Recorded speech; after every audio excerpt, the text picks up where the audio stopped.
সকলকে জয় যিশু, সকলকে স্বাগত এবং ধন্যবাদ জানিয়ে চলে আসলাম আরও একটা সুন্দর দিনে ঈশ্বরের বাক্য নিয়ে। প্রত্যেকটা দিনের মতন আজকের আরও একটা সময় আমরা প্রভুতে পেয়েছি।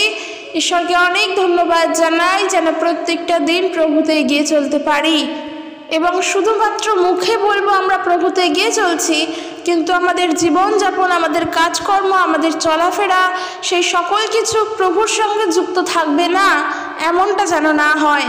কারণ ঈশ্বরের বাক্য বলে যে খ্রিস্টকে প্রেম করে, যে প্রভু যিশুকে প্রেম করে, সেই ঈশ্বরের বাক্য সকল পালন করিয়া চলে। কাজেই খ্রিস্টের বাক্য পালন করে চলাই হলো আমাদের জীবনের একমাত্র লক্ষ্য। আমি বারবার বলি, আমাদের জীবন কি হবে না হবে, কোথায় যাবে আমরা কিচ্ছু জানি না, আমাদের জানার দরকারও নেই। আমরা চলছি খ্রিস্টতে, খ্রিস্ট হলেন আমাদের লক্ষ্য। আমরা তার দিকে দৌড়ানোর জন্যই এগোচ্ছি, তার কাছে পৌঁছাবো বলেই আমরা দৌড়াচ্ছি, আমরা সেই বিশ্বাসের দ্বারা চলছি। তাই নিজেদের জীবনযাপন যেন নিজেদের ইচ্ছা অনুসারে না পালন করে ঈশ্বরের ইচ্ছা অনুসারে পালন করতে পারি। আর আমরা ভালো করে জানি, বাইবেল স্পষ্টভাবে জানিয়ে দেয় যে ঈশ্বরের ইচ্ছা আমাদের জন্য কি। প্রভুর ইচ্ছা আমাদের জন্য এই যেন আমরা আত্মিকতায় চলি। তো চলো আজকের ভিডিও শুরু করছি। আজকের বিষয়গুলো আমি সেই মতনই নিয়েছি যে আমাদের জীবনে আমরা সফলতা চাই। প্রত্যেকজন মানুষই আমরা সফলতা চাই, সাকসেস চাই, লাইফে সাকসেস পাবো, অনেক অর্থ হবে, অনেক অর্থ ইনকাম করতে পারবো, রোজগার করতে পারবো। প্রত্যেকেরই একটা এই ধারণা আছে। আমি বিশ্বাস করি অর্থ আমাদের জন্য খুবই গুরুত্বপূর্ণ, কারণ অর্থ না থাকলে, আমরা না খেয়ে থাকলেও কেউ এসে আমাদেরকে খাবার দিয়ে যাবে না। একদমই তাই, অর্থ আমাদের জন্য খুব গুরুত্বপূর্ণ। কিন্তু একটা জিনিস জানবে, প্রভুর কাছে, প্রভু ঈশ্বরের কাছে অর্থের কোনো গুরুত্বই নেই। তার ঈশ্বরের কাছে যে বিষয়ের গুরুত্ব আছে, যেন আমরা সেই বিষয়ের গুরুত্ব দিয়েই প্রভুতে এগিয়ে চলতে পারি। কারণ আমাদের বিশ্বাসীদের আমাদের একটাই চিন্তাধারা, সম্পূর্ণরূপে প্রভু যিশুতে এগিয়ে চলা, প্রভুতে সমর্পিত জীবন কাটানো। কাজেই অর্থ আমার জন্য কি করতে পারে আর কি করতে পারে না, সেই দিকে তাকিয়ে বসে থেকো না। কারণ বাইবেল স্পষ্ট বলে দিচ্ছে অর্থকে গুরুত্ব দিও না। কারণ আমরা জানি যেখানে তোমার ধন সেখানেই তোমার মন থাকবে। যেখানে অর্থের চিন্তা, তোমার মন সেইখানেই পড়ে থাকবে। আজকের মানুষের যত অর্থ আছে, মানুষ মনে করে আরও অর্থ থাকলে আরও বড় হতে পারবো। কিন্তু বিশ্বাস করো, বাইবেল অনুসারে সফলতা কখনো অর্থের দ্বারা আসে না, কখনো অর্থের দ্বারা আসে না। তোমাকে খাদ্য যোগানদাতা ঈশ্বর, তিনি যোগান দেন। তার জন্য প্রভুকে ধন্যবাদ দাও। আজকে যতটুকুনি, সাধু পৌল বলছেন, তোমার কাছে যেইটুখানি আছে তুমি তাতেই সন্তুষ্ট থাকো। অর্থের প্রয়োজনের জন্য আজকের কত মানুষ, কত বিশ্বাসী এই অর্থের লোভের জন্য প্রভুর থেকে সরে গেছে, তার কোনো ঠিক ঠিকানা নেই। এই কথা কিন্তু আমি বলছি না, এই কথা বাইবেল বলছে। তাই জীবনে সফলতা মানেই অর্থ দরকার। সফলভাবে বাঁচার জন্য অর্থই আমার শুরু, অর্থই আমার শেষ, সেই দিকে নজর দিও না। সফলভাবে বাঁচতে চাইলে আত্মিকতার সফলতায় বৃদ্ধিপ্রাপ্ত হও। আর আজকের আমি সেই বিষয়গুলো নিয়েই বলতে চাই যে আমরা সফল হব, কিন্তু কিভাবে সফলতা আসবে আমাদের জীবনে, আমরা কিভাবে আত্মায় বেড়ে উঠতে পারবো, তার জন্য তিনটে বিষয় আমি বলবো আমাদের মাথায় রাখা অবশ্যই উচিত। তাই প্রথম বিষয় আমরা দেখব। প্রথম বিষয় যেটা নিয়ে আমি বলতে চাই, প্রভুতে স্থির থাকো, সম্পূর্ণরূপে খ্রিস্টতে স্থির থাকো। কারণ জীবনে সফলতা চাই আমরা। জীবনে সফলতার জন্য কি কি দরকার? যোগ্যতা দরকার, অর্থের দরকার, সুন্দর পরিস্থিতির দরকার। আজকের যদি যোগ্যতা না থাকে, আমরা ভালো জায়গায় চাকরি করতে পারবো না। জীবনে সফলতা দরকার, তাই না? কিন্তু জানবে যে প্রভুকে, ঈশ্বরকে বিশ্বাস করে, যে ঈশ্বর সম্পর্কে সচেতন, যে ঈশ্বরকে শ্রদ্ধা করে, মান্য করে, সে জীবনে সত্যিকারের সফল ব্যক্তি। কারণ প্রভুর কাছে যোগ্যতার কোনো মূল্যই নেই। ঈশ্বর দেখে না কে যোগ্য আর কে অযোগ্য, কার কত কোয়ালিফিকেশন আছে আর কার কত ডিগ্রি আছে, তা প্রভু দেখেন না। তাই প্রভুতে স্থির থাকা হলো তোমার জীবনের সফলতা। কারণ যেই বিশ্বাসের দৌড়ে আমরা নেমেছি, সাধু পৌল বলছেন, যেই বিশ্বাসের দৌড়ে আমরা নেমেছি, যেন সেই বিশ্বাসের দৌড়ে জয় লাভ করতে পারি, তার জন্য প্রাণপণ চেষ্টা করো। কাজেই বিশ্বাসের মধ্যে অনেক রকমভাবে প্রলোভন আসবে, বিশ্বাসীদের জীবনে নানা রকমভাবে টেম্পটেশন আসে, নানা দিক থেকে লোভ দেখানো হয়। মনে হবে সেই সময়ের জন্য সেই কাজটা খুবই ভালো, ওই জিনিসটা তোমার জীবনে এখন এসেছে, এটা সুযোগ, এর পরে আর আসবে না। হতেই পারে, মনে হতেই পারে ওই সময়ের জন্য, কিন্তু আমি বলবো প্রার্থনা করো। কারণ তোমার মাথায় রাখা উচিত, আমরা কিন্তু এইভাবেও লোভে পড়ে যাই। যেটা আদম হাওয়া পড়েছিল, তাদের কাছে সেই ফল অনেক সুন্দর লেগেছিল। তারা মনে করেছিল যদি খাই তাহলে আমার মধ্যে জ্ঞান আসবে। সেই সাপটি তাদের লোভ দেখিয়েছিল, আর তারা কিন্তু খেয়েও ফেলেছিল, তারা লোভেও পড়ে গিয়েছিল। কাজেই মনে হতেই পারে অনেক কিছু জিনিস দিয়ে তোমার জীবনে লোভ আসতেই পারে, কিন্তু প্রার্থনা করো, প্রভু কি বলেন সেটা শোনার চেষ্টা করো। কারণ তোমার জন্য যেটা সঠিক, ঈশ্বর সেটা করবেন। তাই প্রভুর ওপরে নির্ভর করো। বিশ্বাসের দৌড়ে যখন নেমেছ, তাতে জেতার জন্য প্রাণপণ চেষ্টা করো। এই রাস্তা কিন্তু সহজ নয়। বিশ্বাসের দৌড়ে নেবে সেই শেষ পর্যন্ত প্রভুতে স্থির থাকা, এই রাস্তা কিন্তু এত সহজ নয়। তার জন্য জীবনে অনেক কিছু সমস্যা আসবে, অনেক কিছু আসবে, সেগুলোকে অতিক্রম করে চলতে হবে। আর জীবনে সফলতা পেতে চাই, তাই তো? কোন জীবনের জন্য? আত্মিক জীবনের জন্য। তার জন্য প্রভুতে আমরা স্থির থাকব। আর আমরা দেখব রোমীয়দের প্রতি পত্র তার 8 অধ্যায় 35 পদ থেকে, খুবই গুরুত্বপূর্ণ একটি বিষয়। 8 অধ্যায় 35 পদ থেকে বলছে, খ্রিস্টের ভালোবাসা থেকে কোনো কিছুই কি আমাদের বিচ্ছিন্ন করতে পারবে না। আমরা প্রভুকে প্রেম করেছি। যে খ্রিস্টের স্বাদ পেয়েছে সে জানে খ্রিস্ট কি। যে প্রভু যিশুকে জানতে পেরেছে প্রকৃতপক্ষে, সে জানে প্রভু যিশু কি। কারণ একটা জিনিস কি, খ্রিস্টান তো অনেকে আছে, সবাই যে প্রভু যিশুকে বোঝে এমন নয়। অনেকে নামধারী খ্রিস্টানও রয়েছে, সবাই যে বাইবেলকে জানে এমনটা নয়। তাই চেষ্টা করো এমন করে জীবনে চলবে, তুমি সত্যিকারের প্রভুকে জানবে, সত্যিকারের বাক্যের পথে হাঁটবে। তো দেখো যেটা বলছে রোমীয় তার 8 অধ্যায় 35 পদ থেকে, খ্রিস্টের ভালোবাসা থেকে কোনো কিছুই কি আমাদের বিচ্ছিন্ন করতে পারে? দুঃখ, দুর্দশা, ক্লেশ, সংকট, তাড়না, দুর্ভিক্ষ, নগ্নতা বা প্রাণ সংশয় কিংবা তরবারির মৃত্যু, কোনো কিছুই আমাদেরকে খ্রিস্টের কাছ থেকে সরাতে পারে না। জীবনে যত দুঃখ কষ্ট আসুক, যত ক্লেশ আসুক, যত দুর্দশা আসুক, যত তাড়নাই আসুক, প্রভুতে আমরা স্থির, প্রভুর থেকে আমরা আলাদা নই। তারপর দেখো 37 পদে যেটা বলছে, কিন্তু ঈশ্বর যিনি আমাদের ভালোবাসেন, তার দ্বারা আমরা ওই সব কিছুতে পূর্ণ বিজয় লাভ করি। একদমই তাই। দুঃখ কষ্ট জ্বালা যন্ত্রণা যাই আসুক, ঈশ্বর যিনি আমাদের ভালোবাসেন, তার দ্বারা, তার ইচ্ছাতেই, তার ইচ্ছা অনুসারেই আমরা ওই সমস্ত কিছুর উপর পূর্ণ বিজয় লাভ করি। যেমন প্রভু যীশু খ্রিস্ট করেছিলেন, দিয়াবলের উপরে বিজয় লাভ করেছেন, মৃত্যুর উপরে বিজয় লাভ করেছে। তাই যত সংকট, যত তাড়না, যত দুঃখ দুর্দশাই আসুক না কেন, প্রভুতে আমরা স্থির। কিন্তু যারা জগতের মানুষ, যারা জগৎকে বেশি ভালোবাসে, হতে পারে তারা খ্রিস্ট বিশ্বাসী, কিন্তু জগৎকে বেশি প্রাধান্য দেয়, তারা জগৎকে নিয়ে চিন্তা করে, তাদের কাছে দুঃখ দুর্দশা আসলেই তারা প্রভুর বিরুদ্ধে অভিযোগ আনে।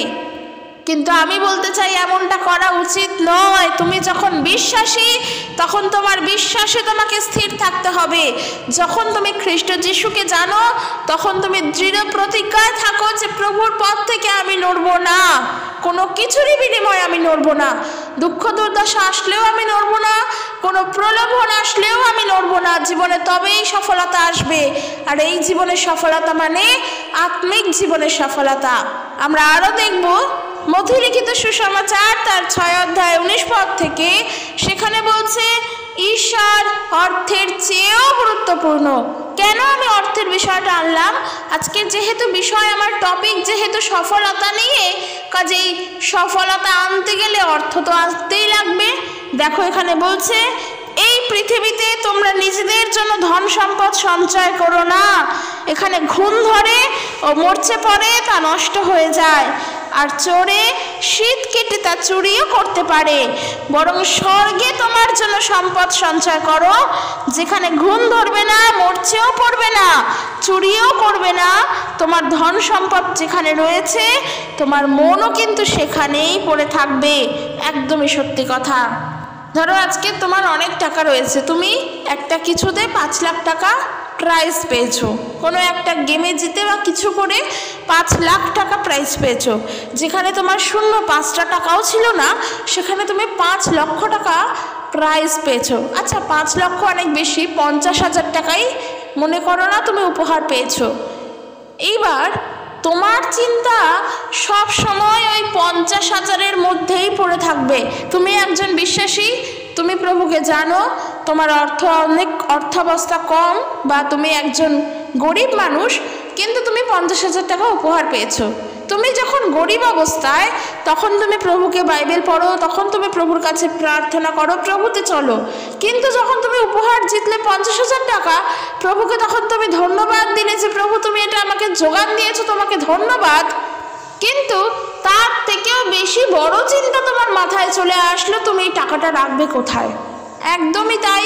কারণ যখন রাত্রে তুমি আগে ঘুমাতে যেতে তুমি নিশ্চিন্তে ঘুমাতে, আর এখন যখন ঘুমাতে চাও আগেই চিন্তা করো টাকাটা কোথায় রাখবে। তোমার মন সব সময় ওই টাকার দিকেই যাচ্ছে যে এই টাকাটা কোথায় রাখবে। কারণ ওই টাকা তো চোরেও চুরি করে নিয়ে চলে যাবে, ওই টাকা তো ডাকাতিও হয়ে যেতে পারে, ওই টাকার উপরে অনেকেরই লোভ থাকতে পারে, তারা তো হারিয়ে নিয়ে চলে যেতে পারে। তোমার তো দরকার ওই টাকা, তাই তুমি পেয়েছো। এখন যদি চোর নিয়ে চলে যায় তাহলে তোমার আর কি থাকবে। এই কারণের জন্য সবসময় একটা উদ্বিগ্নতা রয়েছে, তোমার মন সবসময় ওই টাকার দিকেই পড়ে রয়েছে। ঈশ্বরের বাক্য বলে কি, ঈশ্বরের চেয়ে অর্থ কিন্তু গুরুত্বপূর্ণ নয়, কাজেই অর্থকে প্রাধান্য দিও না। তোমার জীবনে অর্থের মধ্য দিয়েও প্রলোভন আসে, তোমার জীবনে অর্থের মধ্য দিয়েও লোভ আসে, কিন্তু প্রত্যেকটা পদক্ষেপ সাবধানে চলো, প্রত্যেকটা পদক্ষেপ অতি সন্তর্পণে চলো। বিশ্বাসে জীবন কাটাচ্ছ, প্রভুতে স্থির আছো, আত্মিক জীবনে বেড়ে ওঠো। অর্থ তোমার জন্য কি করলো সেই দিকে নজর দিও না, কারণ অর্থ কখনো আত্মিক জীবনে সফলতা আনতে পারে না। অর্থের তো প্রয়োজন অবশ্যই, তার জন্য প্রার্থনা করো প্রভু তোমাকে যতটা যোগান দেবার ঠিক ততটাই দেবে, তাতেই তুমি সন্তুষ্ট থাকো। কিন্তু আত্মিক জীবনের জন্য অর্থ গুরুত্বপূর্ণ নয়। প্রভুতে চলা, প্রভুতে স্থির থাকা, ঈশ্বরের ইচ্ছা পালন করে চলাটাই গুরুত্বপূর্ণ। আমরা দেখব সাধু পৌলের শিক্ষা অনুসারে কোনো কথাই, আমি এত কথা বলছি এগুলো কোনোটাই আমার নিজের কথা নয়, ঈশ্বরের বাক্য আমাদেরকে এই শিক্ষা দেয়। তাই আমরা দেখব 1 তিমথিও তার 6 অধ্যায় 6 পদ থেকে এখানে বলছে, একথা সত্যি যে ঈশ্বরের সেবার ফলে মানুষ মহাধনী হতে পারে যদি তার কাছে যা আছে তাতেই সে সন্তুষ্ট থাকে। ঈশ্বরের গৌরব হোক। এই কথা সত্যি যে আজকে আমি প্রভুর সেবা কার্য করছি, এর ফলে আমার অনেক ধন সম্পদ, আমার অনেক প্রসপারিটি হবে, আমার অনেক ধন দৌলত হবে, আমার জীবনে সফলতা আসবে, এ কথা সত্যি। কিন্তু সেই ব্যক্তি যদি তার যতটুকুনি আছে যদি তাতেই সন্তুষ্ট থাকে তাহলেই হবে। এখানে সম্পূর্ণভাবে জানিয়ে দিচ্ছে যে তোমার যদি 2 টাকা থাকে তুমি তাতেই সন্তুষ্ট থাকো, তাহলেই তুমি মহাধনী হতে পারবে। 2 টাকা আছে, 2 টাকাটাকে ডবল করে আমি 4 টাকা তারপরে 6 টাকা করব, ওই চিন্তা রেখো না।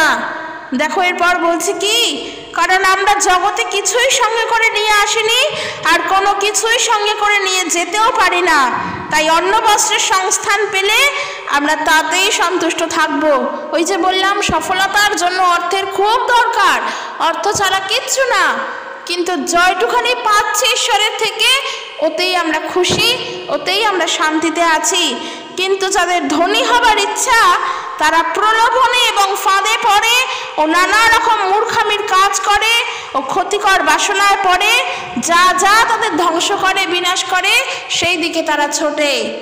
10 পদে বলছে, কারণ সকল মন্দের মূলে আছে অর্থের প্রতি আসক্তি, সেই অর্থের লালসায় কত লোক বিশ্বাস থেকে দূরে সরে গেছে, আর তার ফলে তারা নিজেদের জীবনে অনেক অনেক দুঃখ ব্যথা বেদনা ডেকে এনেছে। কাজেই জীবনে সফলতা কখনো অর্থ দিয়ে আসে না। তোমাকে প্রভু যেটা দিয়েছে তাতেই সন্তুষ্ট হও। ঈশ্বর তোমার জন্য ওইটাই রেখেছেন, ওর থেকে আরো বেশি কিছু রেখেছেন, কিন্তু যেটা আছে তাতেই হ্যাপি থাকো। তুমি প্রভুর প্রতি চলো, নিজের বিশ্বাসকে স্থিরতায় রেখে খ্রিস্টের প্রতি স্থিরতায় থেকে চলো, জীবনে সফলতা আসবে। কিন্তু আমার আজকের এই অর্থ আছে, আমার আরো দরকার, এই করে করে মানুষ মন্দের পথে, বিলাসের পথে চলে যাচ্ছে। তাই প্রভুর জন্য নিজেকে রাখো, প্রভুর প্রতি স্থির থাকো, আমি বলছি সফলতা আসবে জীবনে। 2 নম্বর যে বিষয় বলবো, যে সফলতা হওয়ার জন্য আত্মিকভাবে বেড়ে ওঠো। আত্মিকভাবে বেড়ে ওঠার জন্য তোমাকে বুঝতে হবে যে আত্মা তোমার জন্য কি চায়, আর যে কি চায় তা বোঝার জন্য ঈশ্বরের বাক্য পড়ো। রোমিও তার 12 অধ্যায় 1 পদ এবং 2 পদ কি বলছে? রোমিও তার 12 অধ্যায় 1 পদ বলছে, ভাই ও বোনেরা, আমার মিনতি এই, ঈশ্বর আমাদের প্রতি দয়া করেছেন বলে তোমাদের জীবন ঈশ্বরের উদ্দেশ্যে জীবিত বলিরূপে উৎসর্গ করো।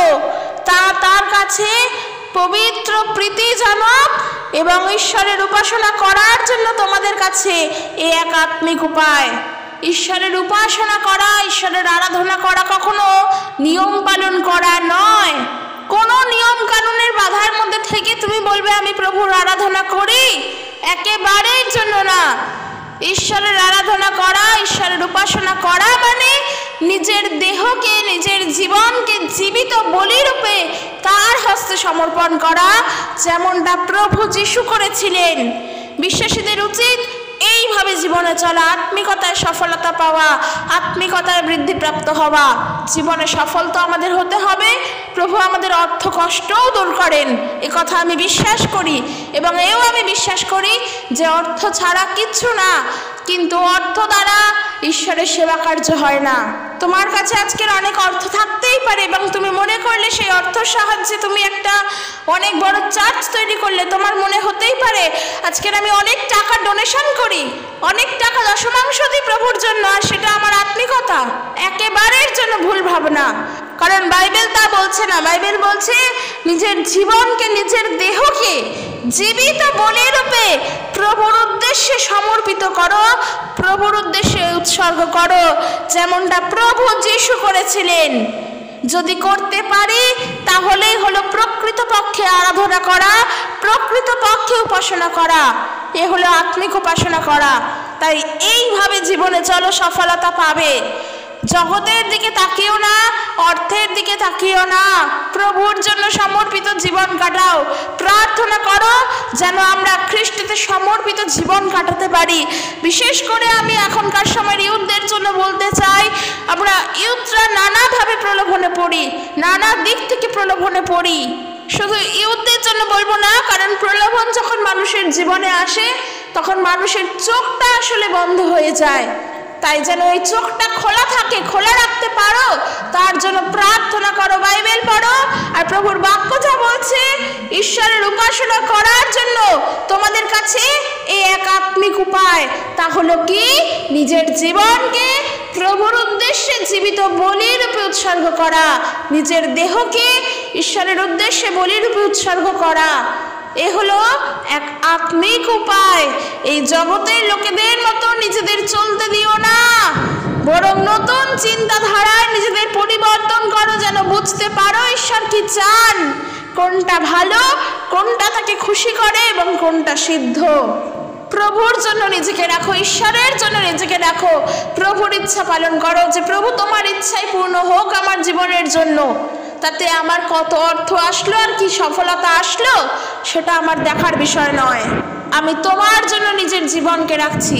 প্রার্থনা করো, কারণ জীবনে অনেক মানুষেরই অনেক কিছু ইচ্ছা থাকে, কিন্তু বিশ্বাস করো, আমি আমার ইচ্ছা বলি, আমার ইচ্ছা এটাই যেন আমি প্রভুর সেবা কার্য করেই জীবনে এগোতে পারি। আমার ইচ্ছা এটাই যেন আমি প্রভুতেই চলতে পারি। আমার ইচ্ছা এটাই যেন আমি প্রভুতেই সমর্পিত জীবন কাটাতে পারি। এটা আমার ইচ্ছা। আমি আজকে তোমাদের সঙ্গে শেয়ার করলাম, এটা সম্পূর্ণ আমার ইচ্ছা। এখন আমি জানি না আমার জীবনের জন্য ঈশ্বরের কি ইচ্ছা, কিন্তু আমার ইচ্ছা আমি প্রভুর কাছে জানাই। আর আমি চাই যেন তোমাদের মধ্যেও এই ইচ্ছাটাই আসুক, কারণ এই যে ইচ্ছাটা, এটা আমাদের কারণ নিজের থেকে আসেনি, কারণ নিজের ইচ্ছা নয় যে আমি প্রভুর জন্য জীবন কাটাবো। এই ইচ্ছাটা প্রভুই আমাদের জন্য দেন, কারণ বাক্য শিক্ষা দেয়। তাই জন্য বলছি, আত্মা কি চায় তা বোঝার চেষ্টা করো এবং সেইভাবে চলার চেষ্টা করো, কারণ আত্মা চান যেন আমরা তার প্রতি চলি, তার প্রতি সমর্পিত জীবন কাটাই, তবেই আমরা সফলতা পাবো। কারণ মানুষ সফলতা পাওয়ার জন্য কিন্তু ঈশ্বরের কাছেই প্রার্থনা করে।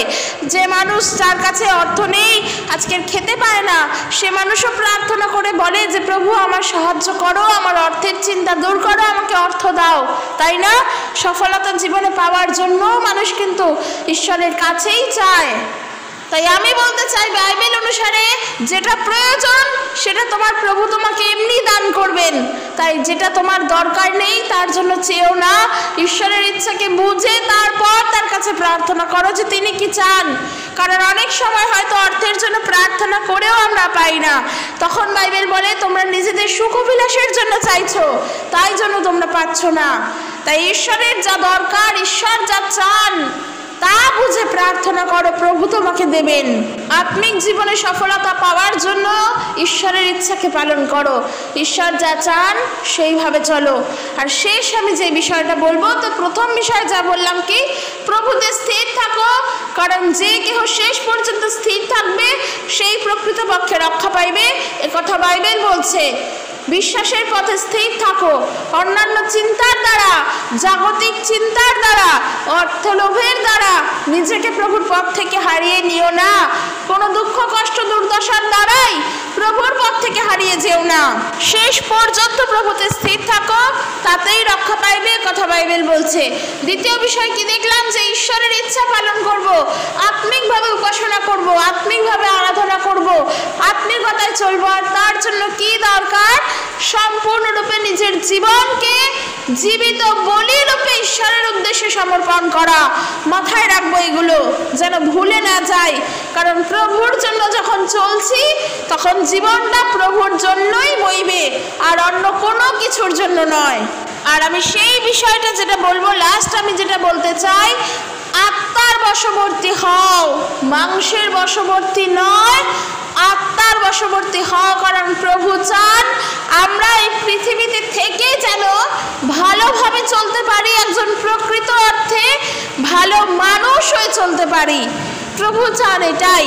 তাই আত্মার বশবর্তী হও, আর যদি করতে পারো তাহলেই সফলতা আসবে। আমরা দেখব গালাতীয় তার 5 অধ্যায় 16 পদ থেকে যা বলছে, কিন্তু আমি বলি, সাধু পৌল বলছেন, কিন্তু আমি বলি তোমরা আত্মার বশে চলো, তাহা হইলে মাংসের অভিলাষ পূর্ণ করিবে না। কেননা মাংস আত্মার বিরুদ্ধে এবং আত্মা মাংসের বিরুদ্ধে অভিলাষ করে, আর এই দুইয়ের একটির অন্যটির বিপরীত। তাই তোমার যাহা ইচ্ছা করো তাহা সাধন করো না, কিন্তু যদি আত্মা দ্বারা চালিত হও তবে তোমরা ব্যবস্থার অধীন নও। যেটা তোমার ইচ্ছা করছে, যেটা তোমার মন চায়, সেই অনুযায়ী চলো না। প্রার্থনা করে প্রভুকে বলো, প্রভু তোমার ইচ্ছা পূর্ণ হোক। আর যদি জানো যে তুমি আত্মার দ্বারাই চলছো, তাহলে জানবে তোমরা আর ব্যবস্থার অধীনে নাও, এ কথা বাইবেল বলছে। আর আমরা নিয়ম কানুনের মধ্যে নেই, বিধি ব্যবস্থার মধ্যে নেই। কারণ বিধি ব্যবস্থা পালন করলেই যে আমরা পবিত্রতায় চলছি তা কিন্তু নয়। কাজেই আত্মার দ্বারা চলো, কারণ বাইবেল বলে গালাতীয় তার 5 অধ্যায় 19 পদ থেকে, আবার মাংসের কার্য সকল সমস্ত কিছু প্রকাশ আছে, সেগুলো আমরা সবাই জানি। বেশ্যাগমন, অসুচিতা, শৈরিতা, প্রতিমা পূজা, কুহক, নানা প্রকার শত্রুতা, বিবাদ, ঈর্ষা, রাগ, প্রতিযোগিতা, বিচ্ছিন্নতা, দলভেদ, মাৎসর্য, মত্ততা, রঙ্গরস ও তদ্রসদৃশ অন্য অন্য দোষ। এই সমস্ত কিছু মাংসের অভিলাষ পূর্ণ করে, এই সমস্ত কিছু মাংসের বশে চালাচ্ছে। জীবনে কখনো প্রতিযোগিতা করে সফল হওয়া যায় না। জীবনে কখনো রাগ করে, ঈর্ষা করে, দলভেদ করে নিজে সফল হওয়া যায় না। কখনো যায় না। কারণ ঈর্ষা, রাগ, দলভেদ, প্রতিযোগিতা এগুলো সবই মাংসের ইচ্ছা পূর্ণ করে। তাহলে আত্মার ইচ্ছা কি? যা বলছে কি? আত্মার ফল হলো প্রেম, শান্তি, আনন্দ, দীর্ঘ সহিষ্ণুতা, মাধুর্য, মঙ্গল ভাব, বিশ্বস্ততা, মৃদুতা, ইন্দ্রিয় দমন। এই প্রকার গুণের বিরুদ্ধে কোনো ব্যবস্থা নাই। যদি আমরা এইগুলোকে পালন করে চলতে পারি, শান্তিতে চলি, প্রেমে চলি, মাধুর্যতায় চলি, মঙ্গল ভাবে চলি, এগুলো পবিত্র আত্মার ফল তবে আমাদের মধ্য দিয়ে প্রকাশিত হবে। আর একটা গুরুত্বপূর্ণ বিষয় বলছে কি? আর যাহারা যীশু খ্রিস্টের, তাহারা মাংসকে তাহার মতি ও অভিলাষ শুদ্ধ ক্রুশে দিয়াছে। আমরা যদি আত্মার বশে জীবন ধারণ করি, তবে আইসো আমরা আত্মার বশে চলি, অনর্থক দর্প না করি, পরস্পরকে জ্বালাতন না করি, পরস্পর হিংসাহিংসি না করি। কারণ আমরা সেই সমস্ত কিছুকে খ্রিস্টের সহিত ক্রুশবিদ্ধ করেছি। আর আমরা যে নতুন জীবন পেয়েছি তা প্রভুতে সমর্পিত জীবন। তাই প্রভুর বিষয় চিন্তা করো, প্রভুর বিষয় ভাবো, তিনি কি চান সেই অনুসারে চলতে চেষ্টা করো। কখনো জাগতিক বিষয় যা তোমাকে আনন্দ দেয়, জাগতিক কোনো বিষয় যা তোমাকে সুখ দেয়, জাগতিক কোনো বিষয় যা তোমাকে মাধুর্যতা দেবে, সে সমস্ত বিষয় চিন্তা করো না। কারণ প্রকৃতপক্ষে সফলতায় আসতে গেলে, প্রকৃতপক্ষে সুখী ব্যক্তি হতে গেলে আত্মার বশে জীবনযাপন করো, আত্মাতে চলো, খ্রিস্টের প্রতি সমর্পিত জীবন কাটাও। তার মানে কি আমরা এই জগৎ থেকে বাইরে থাকবো? অর্থের প্রতি সুখ আসবে না? অবশ্যই আসবে, তা তো নয়। কারণ আমরা এই জগৎ, আমার এই সোসাইটি, আমার এই সমাজ তো আমাকে আলাদা রাখেনি, আমি তো সেখানেই আছি। কিন্তু আমার ইচ্ছা হবে সম্পূর্ণ প্রভুতে। আমি যেমন চলছি, আমার কাজ করে যেমন অর্থ দরকার সেটাও আমার দরকার, প্রত্যেক দিনের খাওয়া পড়ার জন্য অর্থের যে প্রয়োজন সেটাও আমার দরকার। কিন্তু বাইবেল বলে যেটুখানি প্রভু তোমাকে দিয়েছেন তাতেই তুমি সন্তুষ্ট থাকো, তাহলেই প্রভুর কাছে তুমি মহাধনী হতে পারবে। যদি তা না থাকতে পারো তাহলে সমস্যা আছে। যা পাচ্ছি প্রভুর দয়ায়, প্রভুর জন্য পাচ্ছি, আমার আর দরকার নেই, এতেই আমি শান্তিতে আছি। বেশি পেতে গেলে তা হারানোর সম্ভাবনা থাকে। তাই খ্রিস্টতে যখন চলছি, প্রভুতে সমর্পিত জীবন যখন কাটাতে চাই, তখন আমরা প্রভুতেই চলব। প্রকৃতপক্ষে যে সফলতার দরকার, আত্মিক দিক থেকে যে সফলতার দরকার, সেই অনুযায়ী আমরা চলব। কারণ বারবার একটা কথা বলছি, অর্থ মানুষকে সুখ দিতে পারে না। আর এই অর্থের লোভের জন্য কত মানুষ যে বিশ্বাসের পথ থেকে হারিয়ে যায় তার কোনো ঠিক ঠিকানা থাকে না। আজকের অনেক জায়গা আছে অর্থের লোভ দেখিয়ে বলা হয় কি, আমার মণ্ডলীতে আসো, এখানে আমি অর্থ দেব। মানুষ যাচ্ছে ওই অর্থকে দেখেই, তারা প্রকৃত বিশ্বাসের দ্বারা যাচ্ছে না, তারা অর্থের লোভ দেখেই সেই মণ্ডলীতে ছুটছে, তারা কিছু পাওয়ার আশাতেই ছুটছে। প্রকৃত যে আশা, প্রকৃত যে পাবো, সেই প্রভুর পরিত্রাণ, প্রভুর অনন্ত জীবনের আশা, প্রভুর দ্বিতীয় আগমনের অপেক্ষায় আমরা আছি। সেই দিক থেকে তারা লক্ষ্য করে সেই বিষয়গুলোকে তারা না জেনে তারা সেই পথে দৌড়াচ্ছে। তাই বলছি, প্রভুর প্রতি সমর্পিত থাকো, প্রভুর জন্য নিজের জীবনকে রাখো।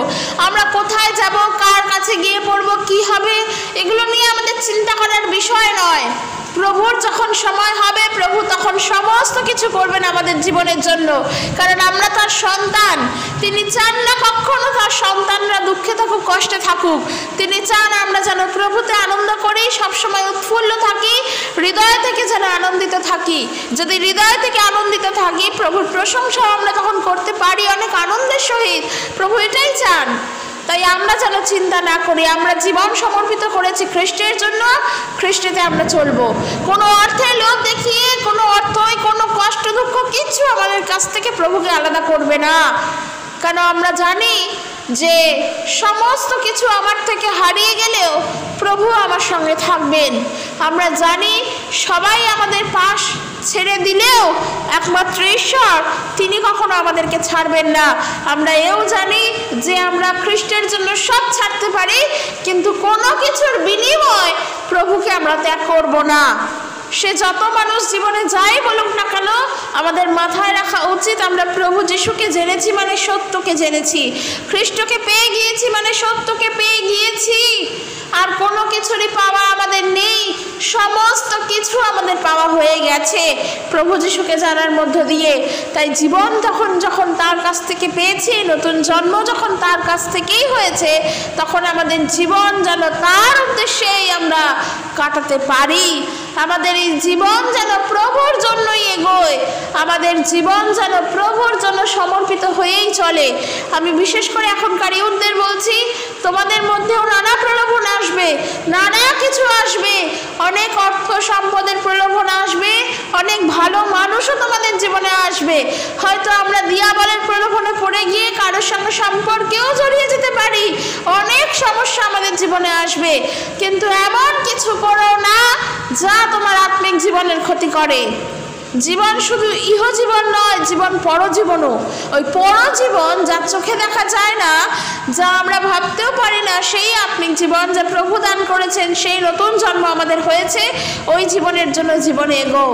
তোমার এই জীবন, তার মৃত্যু ঘটবে, এই জীবনের শেষ আছে, কিন্তু যে আত্মিক জীবন সে কিন্তু জীবিত হয়েছে, সে মৃত ছিল, জীবিত হয়েছে। কাজেই আত্মিক জীবনের জন্য এগিয়ে চলো। যা তোমার আত্মিক জীবনকে নষ্ট করবে, যা তোমাকে প্রলোভনের পথে ঠেলবে, সেখান থেকে নিজেকে সরাও। সম্পূর্ণভাবে পবিত্রতার, সম্পূর্ণভাবে নিষ্কলঙ্ক রূপে এবং সম্পূর্ণরূপে সমর্পিত জীবন কাটাও। প্রভু, আমি তোমার জন্য সব কিছু করতে রাজি, এই দৃঢ় প্রতিজ্ঞা প্রভুর প্রতি রাখো। কারণ মাথায় রাখবে, প্রভু তোমার জন্য সব কিছু করেছেন। মাথায় রাখবে, প্রভু তোমার জন্য তার নিজের জীবন দান করেছেন। একথা সত্য, একথা বিশ্বসনীয়। তাই নিজেকে সম্পূর্ণ প্রভুর জন্য রাখো, ব্যাস। আর কোনো কিছু চিন্তা করো না, বাইবেল পড়ো, প্রার্থনা করো। যদি সত্যের সঙ্গে থাকো, সত্যই তোমাকে স্বাধীন করবে। আমরা সত্যে আছি, খ্রিস্ট হলেন সেই সত্য, তিনি আমাদেরকে স্বাধীন করেছেন, আমরা এই বিষয়ে জানি। তাই প্রার্থনা করো, প্রভুতে চলো, বাইবেল পড়ো, প্রভুতে সমর্পিত জীবন কাটাও। কোথায় কি হলো, কোথায় কি হবে, সে সমস্ত কিছু চিন্তা করো না। কারণ বাইবেল বলে, সকল চিন্তা ভাবনার ভার প্রভুর উপরে ছাড়ো, তাহার উপরে ফেলিয়া দাও, তিনি আমাদের জন্য চিন্তা করেন। তাই অনেক প্রলোভনের মধ্য দিয়েও মনে করতে পারি যে এটা আমার জীবনের জন্য সুযোগ, এই সুযোগ হাতছাড়া হয়ে গেলে আর কিছুই আসবে না। এই ধারণাটাই ভুল, এই ধারণাটাই ভুল। কারণ ঈশ্বর যদি তোমার জীবনের জন্য সুযোগ দেন, সেই সুযোগে তুমি যাতে এগিয়ে চলো, তার জন্য প্রভুই তোমাকে তোমার হৃদয় থেকে জানান দেবেন। সত্যিকারের পবিত্র আত্মাই তখন তোমাকে সাহায্য করবেন। যদি সেই বিশ্বাসে চলো, তাহলে প্রকৃতপক্ষে সফলতা আসবে আত্মিক জীবনে, যে আমাকে আমার আত্মা, পবিত্র আত্মা আমাকে সাহায্য করবেন, প্রভু তাকে আমার জন্য রেখেছেন। এই ধারণায় চলো, সম্পূর্ণ প্রভুতে সমর্পিত জীবন কাটাও, প্রকৃতপক্ষে সফলতা আসবে। তো চলো, আজকে ভিডিও এখানে শেষ করছি। ভিডিওটি অবশ্যই জানিও কেমন লাগলো, আর ভিডিওটি অবশ্যই শেয়ার করে দিও সমস্ত মানুষের কাছে, সমস্ত বিশ্বাসী ভাই বোনদের কাছে। ঈশ্বর তার আপন বাক্যের দ্বারা প্রত্যেকজনকে আশীর্বাদ যুক্ত করুক। জয় যিশু, প্রেজ দ্য লর্ড।